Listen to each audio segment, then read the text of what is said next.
from a secret underground bunker somewhere in the Arizona desert, 40 feet below the Earth's surface.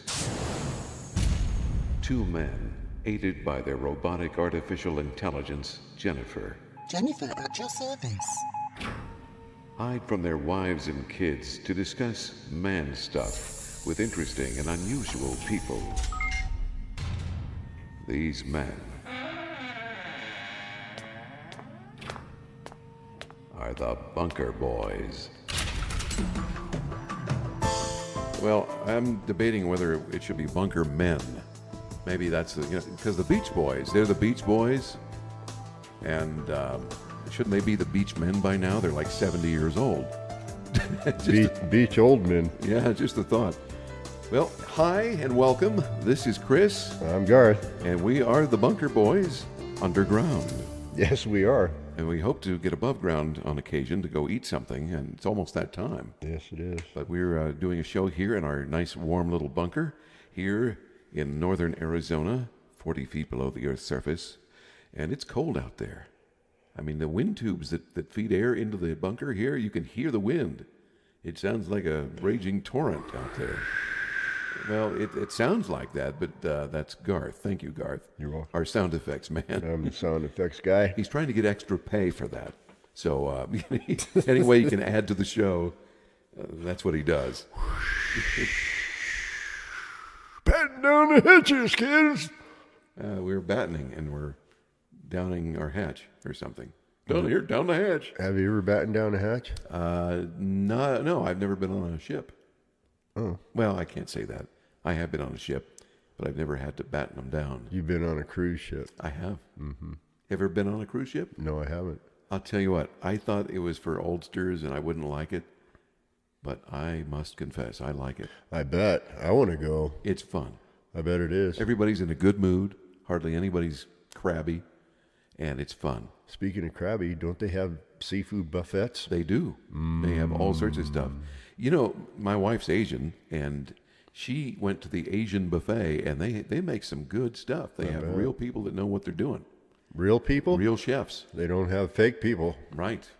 It's not a burger chef and Jeff. It's real chefs, and they know how to make the traditional stuff. That sounds good. So, yeah, it is good. Let's go. I'm willing.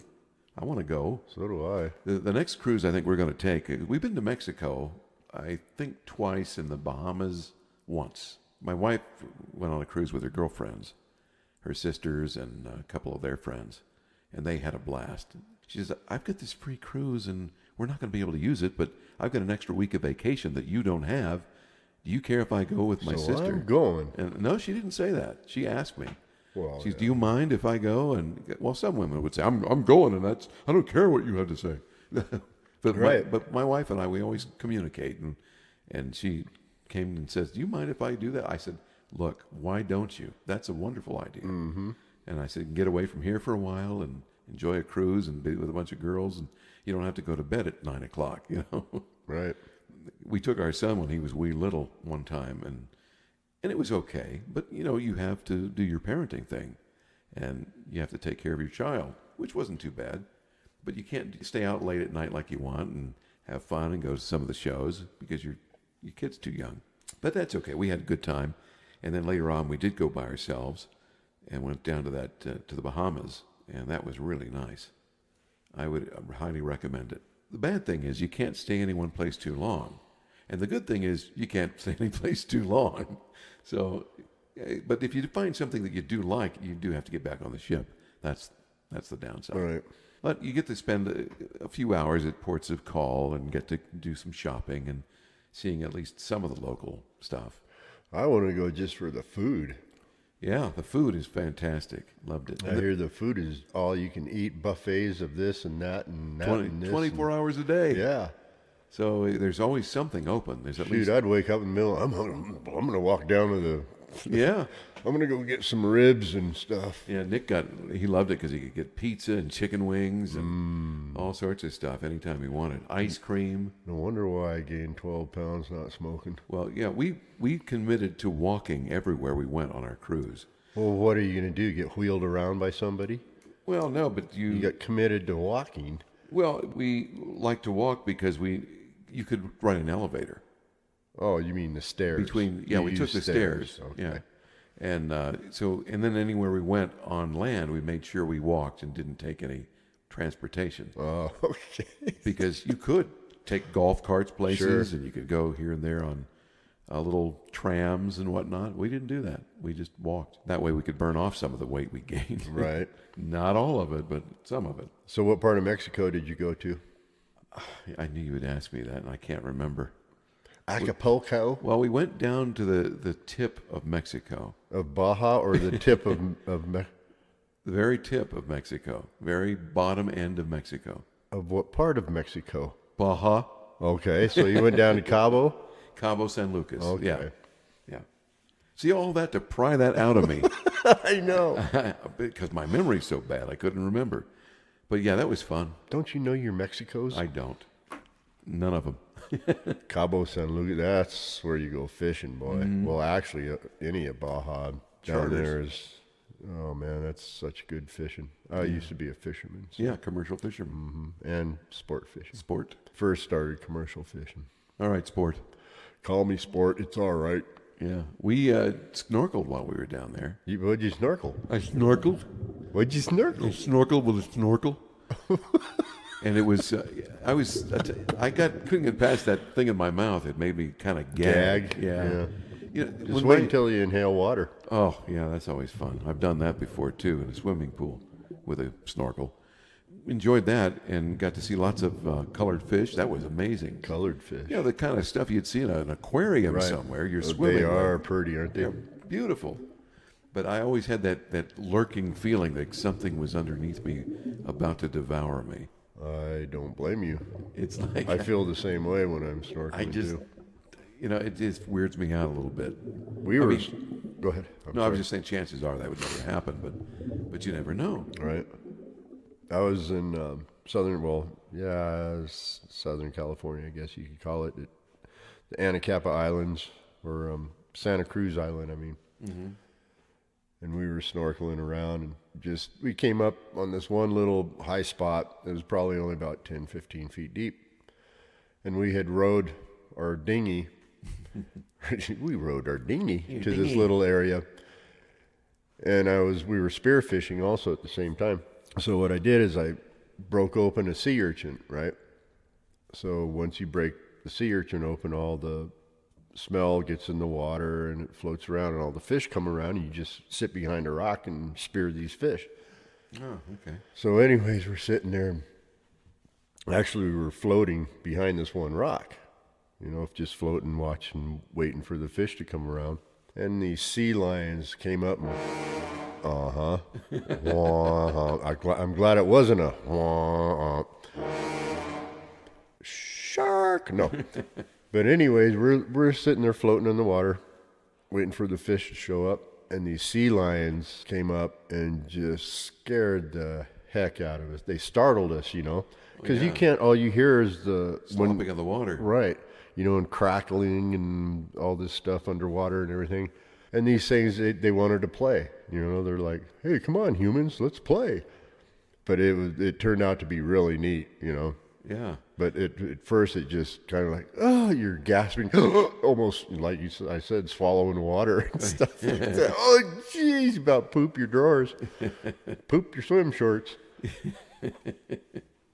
I've often wondered if sea lions would ever be friendly because you hear so many reports about them attacking. And recently in the news, they had some sea lions attacking people down in San Diego. Well, I don't blame them down there. I guess there's one big one that keeps coming after people and has bitten people Really? three or four times.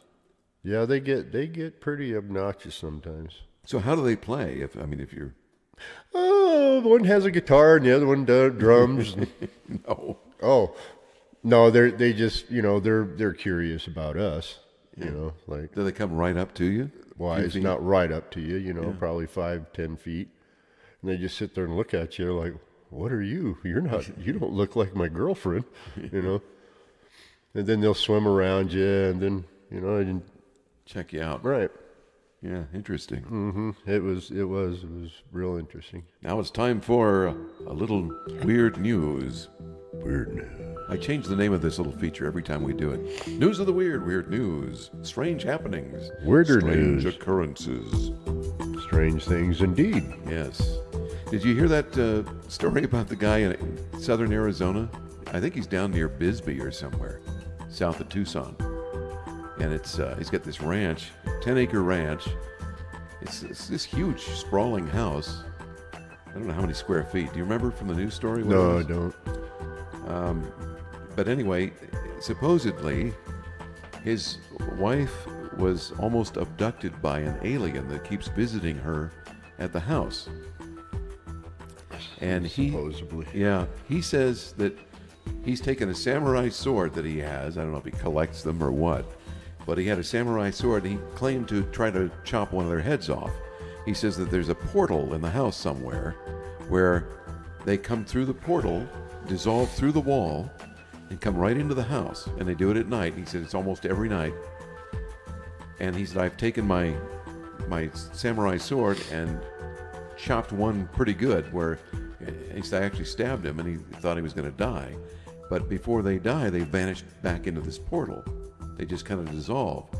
And he said no one would believe him except that he took the DNA off the blade and he learned how to preserve it, put it in his freezer until he could get it to a lab.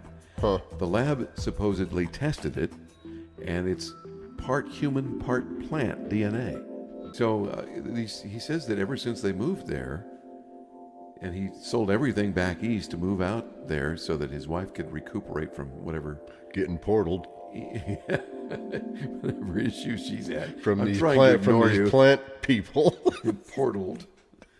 It tested me on the saucer. But yeah, I don't know what happened there, but they said they kept getting visited by these things, and they are gray aliens. They're not quite 4 feet tall, and he said they just seem to beam into this house. They're 3 foot 2 inches tall. They're 3'7". They're Don't 38 inches high. Yeah, but somehow they keep bothering I him. measured them with my samurai. My samurai. My samurai's 3'9". Yeah. Sam I. or No, I? not you. I saw a glimpse of that on the news channel myself. Yeah. But it was only maybe a minute long. What do you think of those folks? I think they're kind Kind of goofy. of strange. Yeah.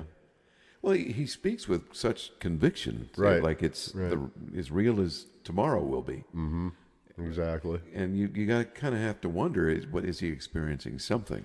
Wouldn't you think if he had the DNA and it was human and plant, don't you think that would go further into an investigation?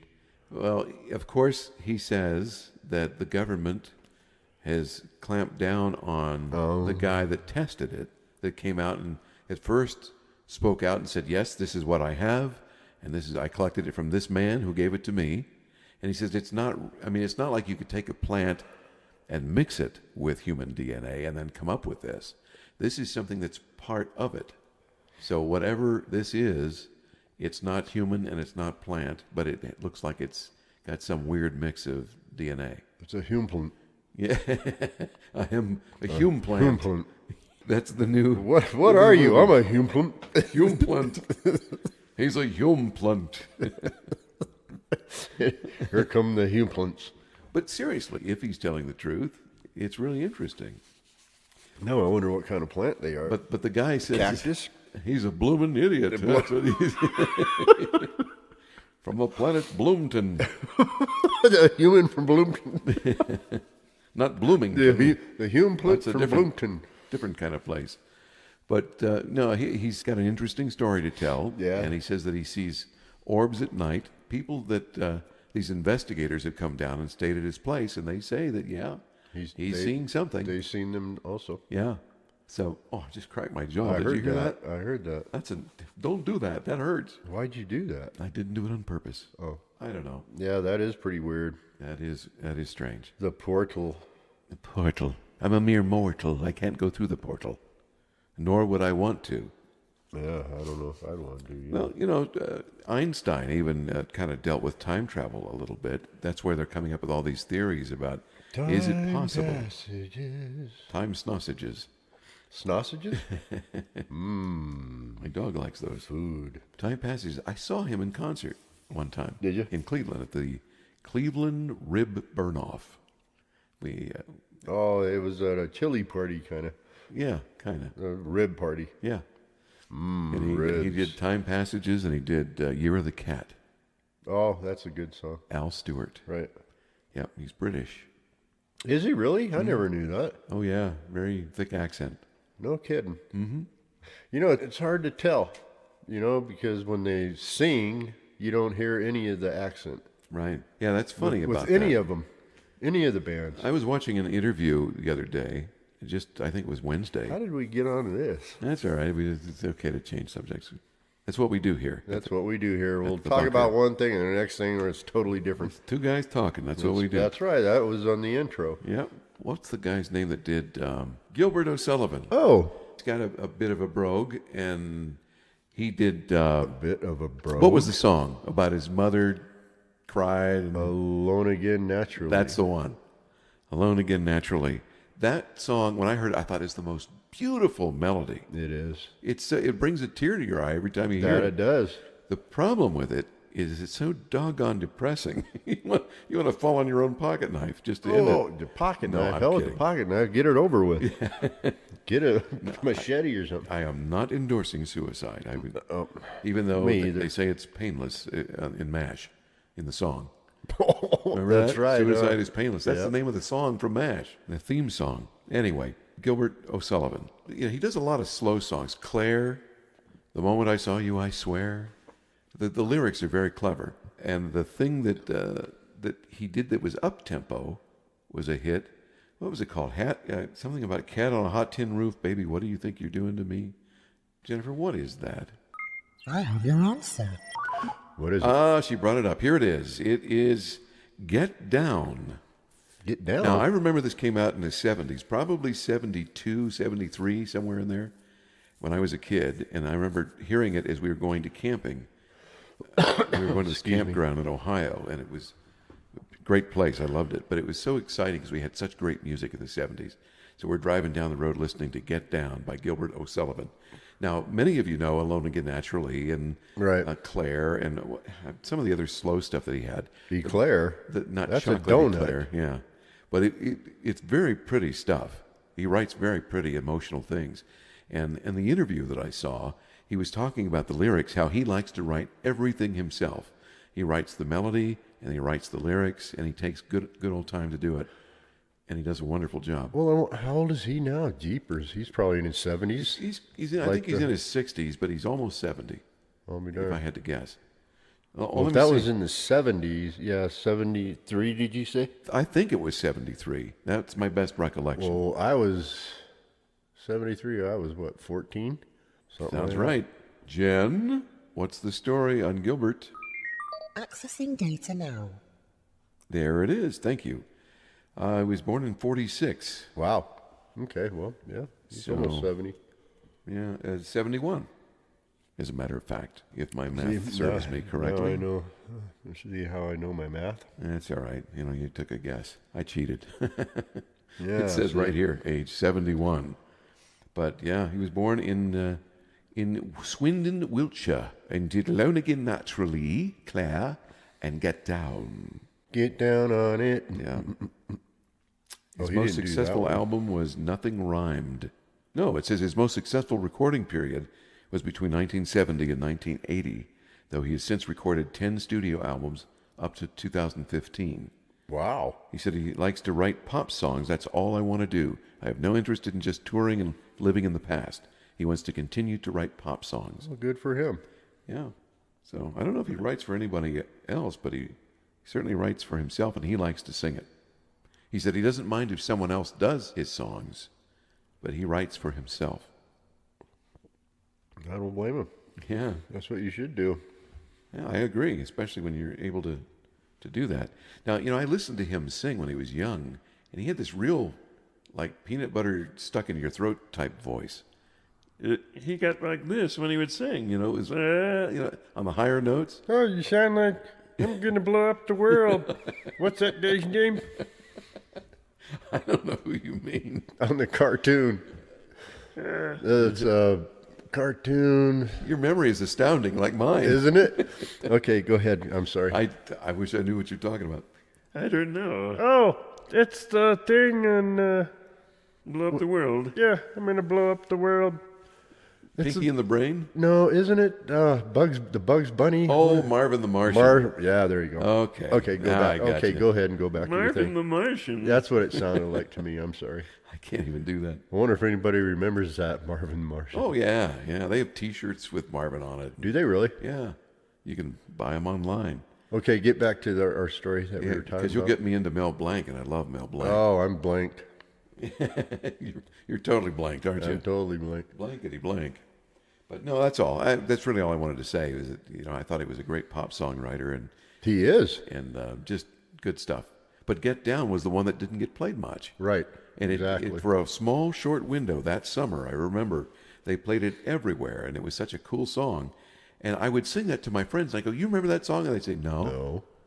And I was desperately trying to find out who did that. See, I didn't. When we were talking about our off the air here, I didn't remember what song you were talking about. But once you Yeah, played it for me off air, oh, okay, yeah, Yeah. I like that song. Yeah, we looked it up and played it. Mm-hmm.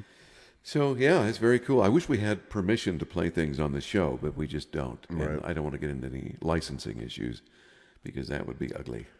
Yes, it would be. But let's talk about Mel Blanc. Okay, no. Why? Okay, go ahead. Well, let's talk about Mel Blanc. Okay. Okay, well, You're let's such a let's punk. do Do you know how many voices that guy did?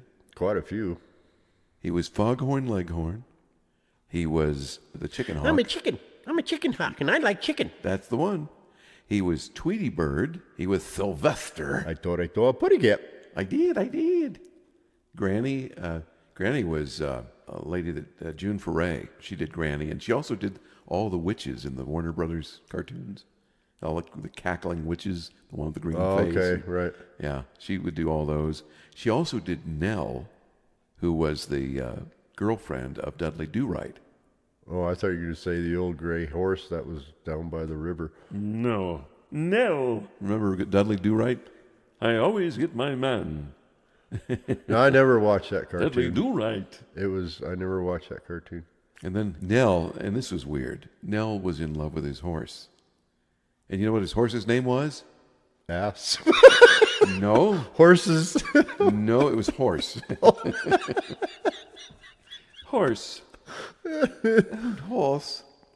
But anyway, she always kind of snuggled up to the horse and hugged him at the end of every episode, even though Dudley rescued her. Speaking of Dudley Do-Right, not to change the subject, Oh, go ahead. but they had a movie that come out Yeah, with Dudley Do-Right. yeah. And Cyril May, probably you never heard of Cyril May. Cyril, no.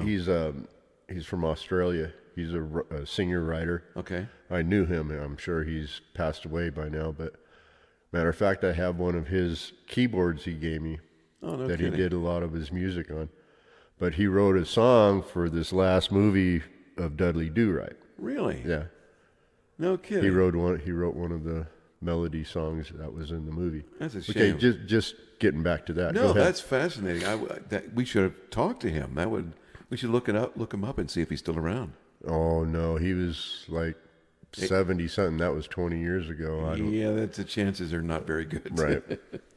Unless he's setting some world records. But he has tapes. You know, he has albums out and stuff. Okay. But look him up, Cyril May. Yeah, well, Jennifer. I haven't heard his Yes, music for a Master. long time. Oh, sorry. Yeah, that's okay. Can we look him up too? Cyril May. Accessing data now. Thank you. There it is. Thank you, Jennifer. Yes, thank you, Jim. So here's what it says. Cyril May was born in 29. He was raised on a farm on Hellhole Creek Road. You can't make this up. You can can't make that one up. Near Cagunya, Victoria, whatever that is, in Australia. Australia. He was an Australian country music singer and songwriter who often performed with Mexican-American singer-songwriter Jack McDonald. I'll be darned. Did you know Jack? I never met him. And But had you heard of him? Yes. 'Cause Cyril talked about him quite a bit. He was one of 5 children. Matter of fact, Cyril would do his music and send the music to the other guy, Jack. to Jack, and Jack would go through the music and fix it, and Jack around with it. right, he'd jack around with it, yeah, and send it back to him. It was pretty wild. That's cool. Yeah.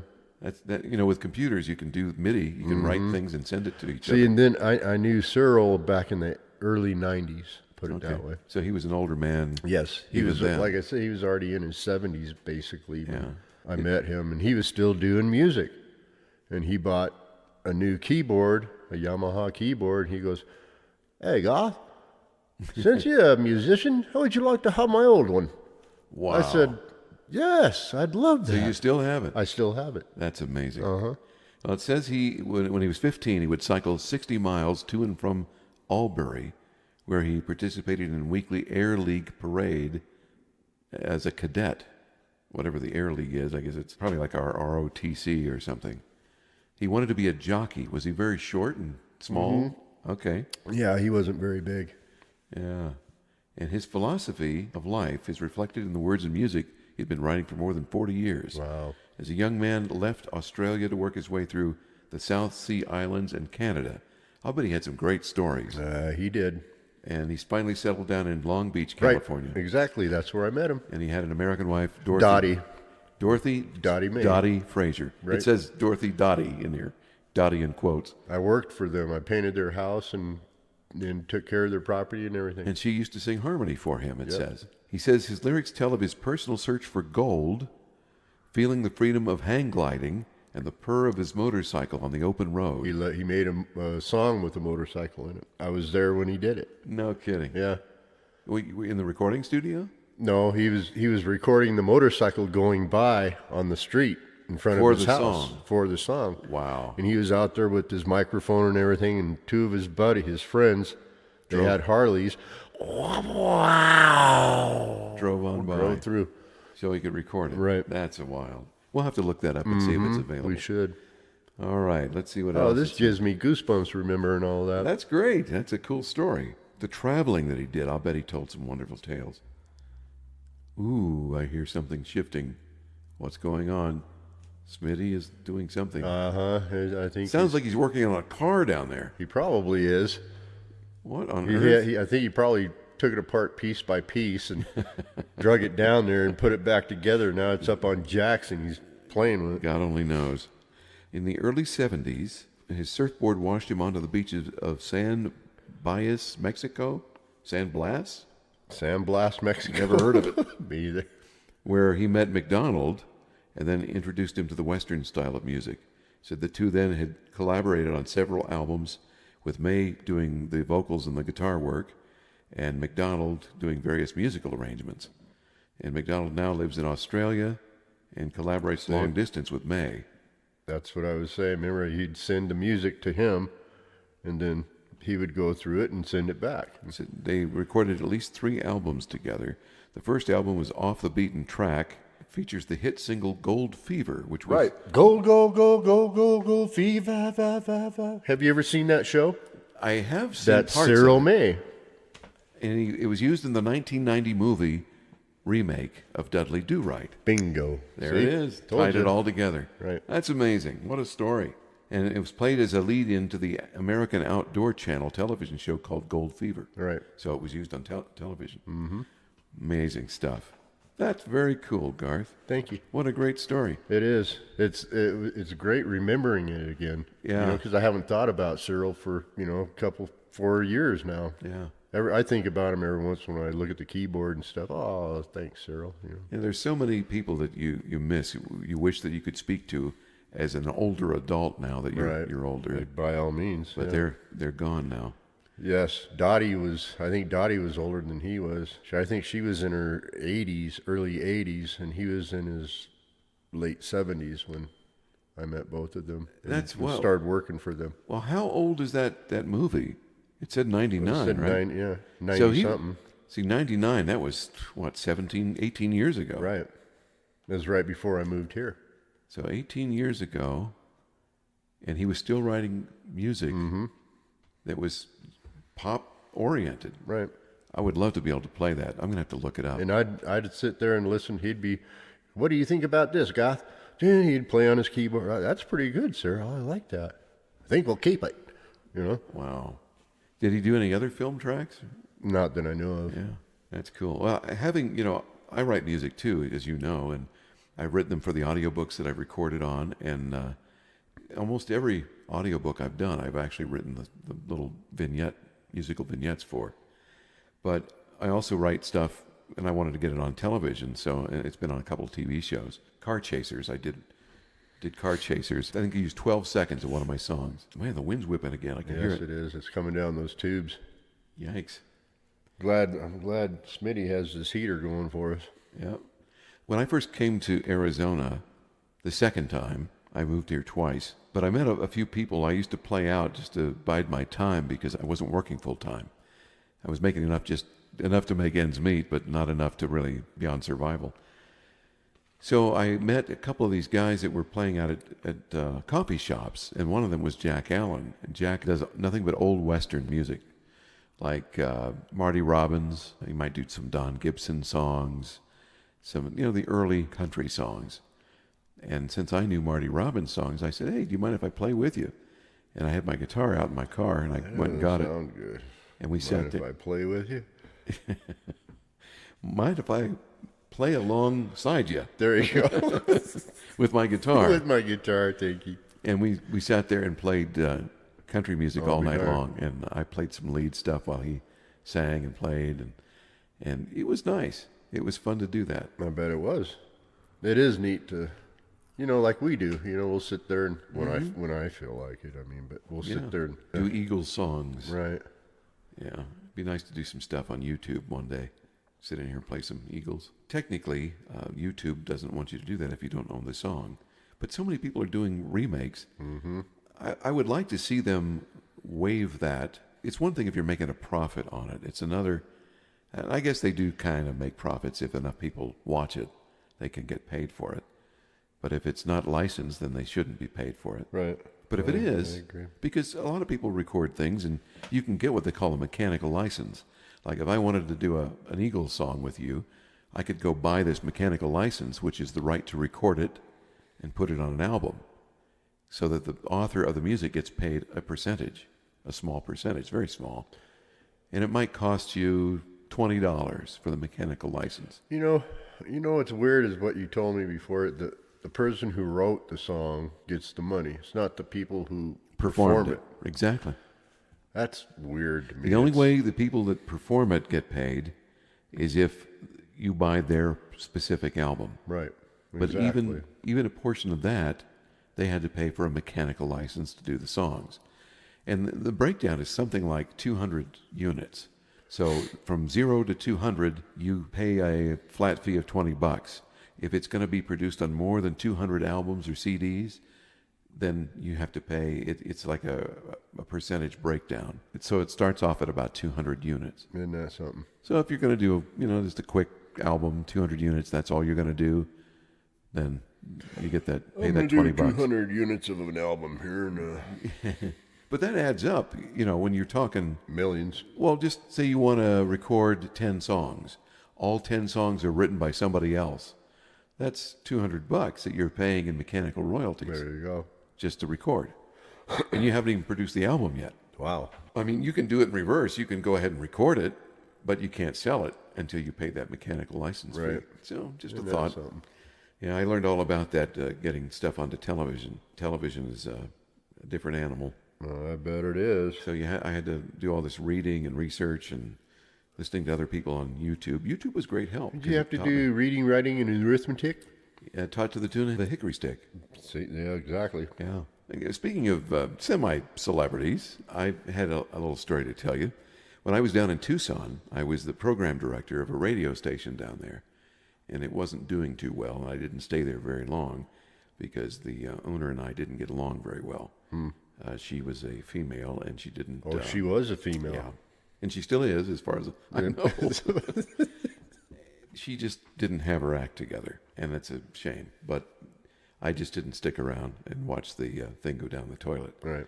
but it was on its way down when I was there. But anyway, I had a friend there that worked there with me, Tex, and he's a voice guy. He does a lot of character voices, Tex Brashear.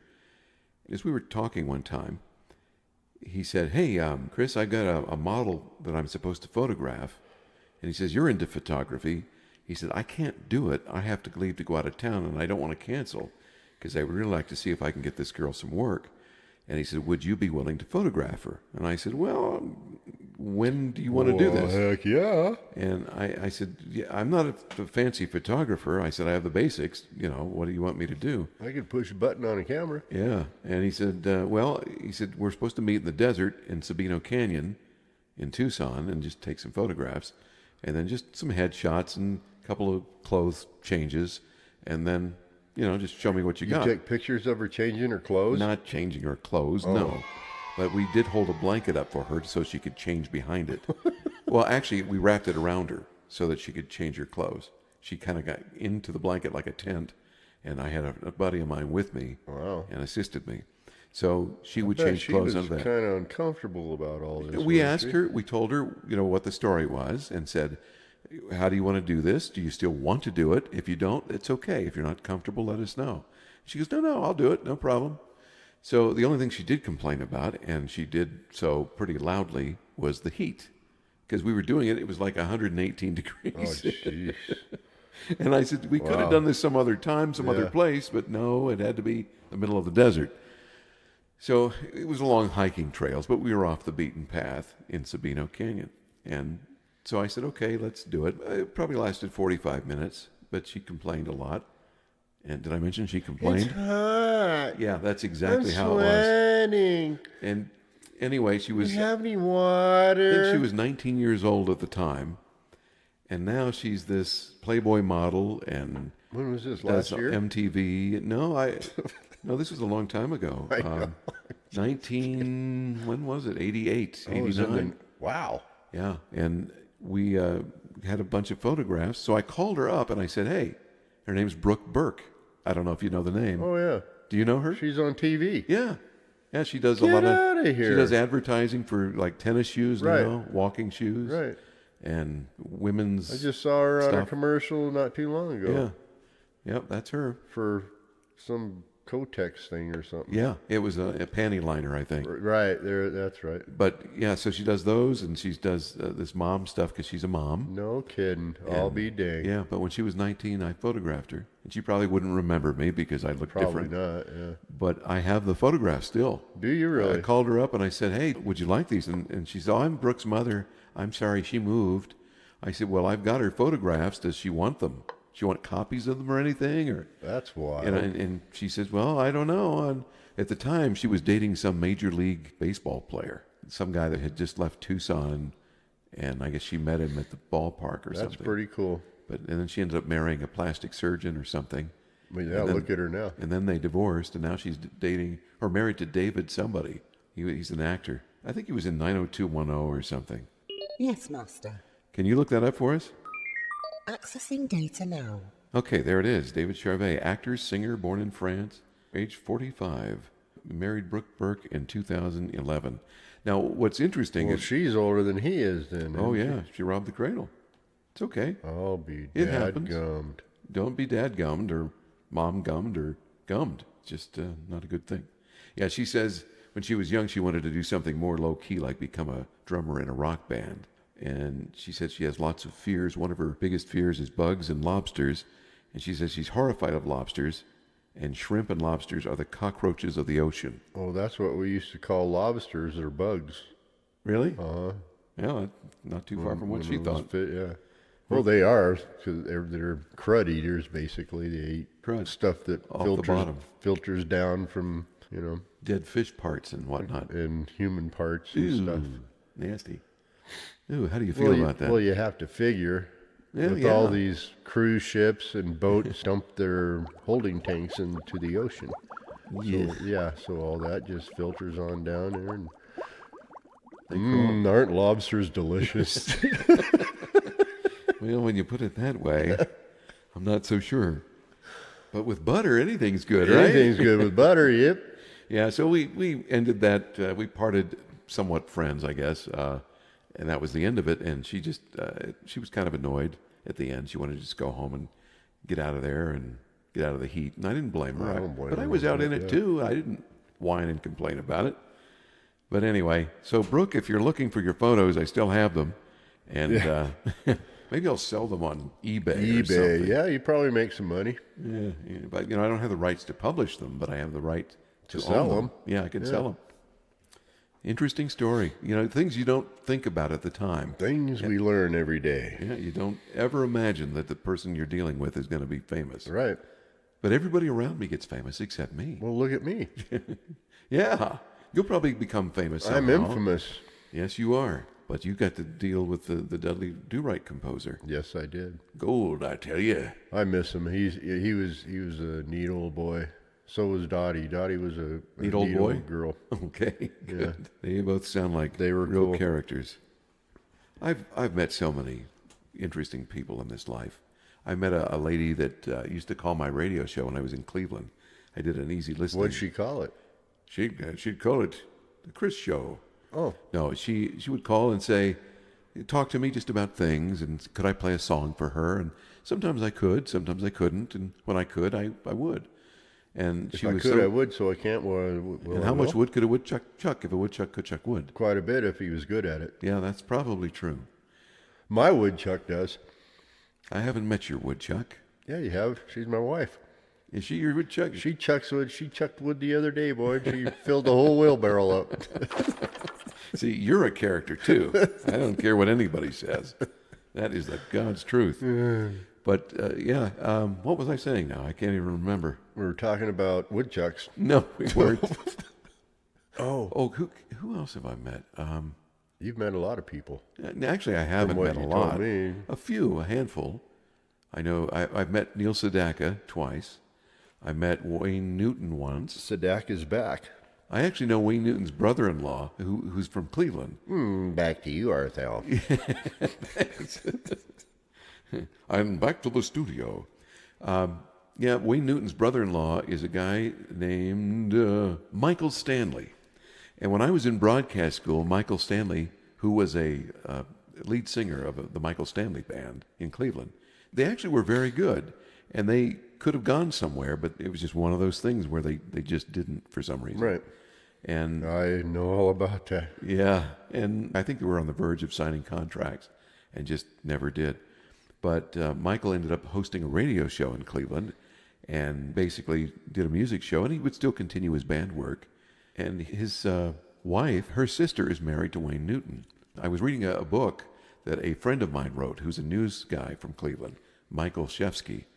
And Mike wrote this wonderful book about Cleveland radio, and it means not a whole lot to people outside the radio community or outside of Cleveland, but it talks a lot about the Cleveland radio history and what went on. And I was part of that then. I didn't get mentioned, but hey, so much for that. That's too bad. Yeah, but he did detail a lot of good stuff, and there's some great, wonderful stories in there. One of them is about Michael Stanley going to meet Wayne Newton for the first time, and he's staying in this nice, posh place in the Elvis Presley suite. He was put up, and he has a heart attack. He said, man, I never expected this to come on. I mean, Well, how old was he when he had a heart attack? he was young. I think he was in his 40s, Wow. but he ended up having a heart attack. And he said he felt like somebody like, who's the guitarist in Mick Jagger's band? Oh, yeah. Ron Wood, Right. or Yeah, the I other. think it is. Yeah, and there's the other guy too, Keith Richards. Right. He said somebody like Keith Richards, you'd expect to have a heart attack with his lifestyle. But he said, I Was smoked. Wayne Newton? But no, it wasn't Wayne. It was Oh. Michael Stanley. And Michael has his heart attack in the Elvis Presley suite, which is kind of funny. But he was going to meet Wayne He Newton. was going to meet Wayne Newton that week. Yes, he ended up meeting him, and they've become somewhat friends. I lived up the street from Wayne Newton. You did? In Las Vegas. No kidding. No, go ahead. Go ahead. No, with no, your that was story. the end of my story, really. Yeah. Oh, okay. He just had this heart attack, but see, it's funny how all this stuff comes around. I just read that story this past week from a snippet of my friend's book that was online too, because I know everybody he talks about. I'll be darned. Because I worked with him in radio, or knew them. I'd go to parties and things, or radio get-togethers, or the Rip Burnoff. All the radio people would be there, or the Cleveland Advertising Bureau would have some sort of meeting, That's pretty cool. and I would get to meet them. That's how I met Morton Downey Jr. Oh, I did the Jerry Lewis Telethon in Cleveland as a radio guy, asking my listeners to donate to the telethon. right. And while I was on camera, in fact, I still have the video. I was in my 20s, and I met Morton Downey Jr., and he was right 2 or 3 guys behind me in line, and we chatted a little bit just before we went live. But that was kind of cool because he was You in were Cleveland. standing in line. We were standing in line waiting to go on camera. We were like in the It's your turn. Your hallway. go. That's pretty much how it went. Okay, you're up. We were behind the scenes so that the camera couldn't see us. Right. And then we would walk out, when it was our turn to From behind go the on. curtain. Behind the magic curtain. So that was kind of fun. And my buddy Ted Alexander was there. Ted and I worked together in radio for a long time. He's an engineer of stations and also a personality there in Cleveland. Trying to think who else I ran into. Of course, I opened the show for Liberace in Cleveland. Got to meet him. Did you ever meet his brother? No, his brother George. I wish my brother George could I be told here. you. No, never met George. But I did meet Liberace's lover, Scott Thorson. He was there. Was he really? Yes, he was. Was he a nice person? He was very nice. I'm sure he was. He was. I think they were all nice. And Did he like how the toilet went in and out of the wall? yes, you remember that story. Yeah, I remember that story. I talked to him about his patent on the hideous Oh, toilet. he used to pat it? No, he patented it. Oh. Patented it Okay. at the patent office. I used to go to Las Vegas. My mom and dad had friends that lived in Las Vegas. Oh, Bud and Mary Taylor. okay. So Wayne Newton, he had a ranch basically where he raised his Arabian stallions or Arabian horses. Yeah, I'd heard about that. Right. So it was up the street from there where their house was. And this is on the outskirts of Las Vegas. You know where the airport is? When you first go into town, it's way before the airport. That's, I'm sure, jeepers. I'm sure it's all built up now. houses now. I mean, Yeah. but this was all just desert, like in Phoenix. I'll put it that way. Yeah, that's Wayne Newton's house, and it was big, big white walls all the way around this whole ranch. And, you could smell horse poop and stuff when you drove So by you there. knew he had horses. But it was like only maybe 10 houses out there at that time. That was in the 70s. In mid to late 70s, I went out there and stayed. Well, I opened the show for Wayne Newton in Cleveland, and I was backstage with him, and all I got to say to him was hi and goodbye, and that was Hi and about bye. it. I said hi, he goes hi, and that was it. We just kind of looked at each other, and we watched Did you the say, show. Dankeschön? No, No, baby, Dankeschön. Danke Shane. No, didn't sing that. But his voice certainly changed from the time he was on the Lucy show, didn't it? Remember that? Yeah. He sang like he was a young kid and was had a a real high kid, voice. yeah. And then his range dropped quite a bit. Yeah, that's But when his... It took him a while. Right. Yeah. Well, that's about it. But hey, that's my Wayne Newton story. I don't blame you. I opened I'm the- sticking to it, too. You don't blame me. Yeah. Of course, that means I blame you now, though. we're all done. We're done. We're spent. Let's put the fork in it, kids. Yeah. But I've got more stories, just not. I'm trying to remember all the celebrities I've met. There's only a handful, but there's some that have come into the station that I didn't get to meet. Right. That I would get to see. I spoke with Julio Iglesias once. Barry Manilow I saw at arm's length. He came in. America I spoke to. Yes, you told me about Yeah, that. they were really cool. Dewey and Huey and Louie. Nah, yeah. That would be 3 of them, not 2 of them. Well, there's... Only the 2 came into the station. Oh, okay. It was But Dewey there was 3 of them. yeah, and I always forget the first guy's name, the blonde-headed guy. Dewey. But anyway, I took a picture of them for somebody else, but didn't get one for myself, unfortunately. Oh, that sucks. But I still have it. Thank you, Nancy Alden, wherever you are, as Nancy was in the picture. And I don't think I may have given it to her, a copy. But that's that. This is this. And never the twain shall meet. Well, that's the end of the show. I hope you enjoyed it. Garth, Yeah. behave yourself I will. and go get something to eat. I know it's dinner time. And we are the Bunker Boys. Yes, we are. I'm Chris, I'm Garth. and good evening. Good evening. And write us at bunkerboysunderground@gmail.com. Bye.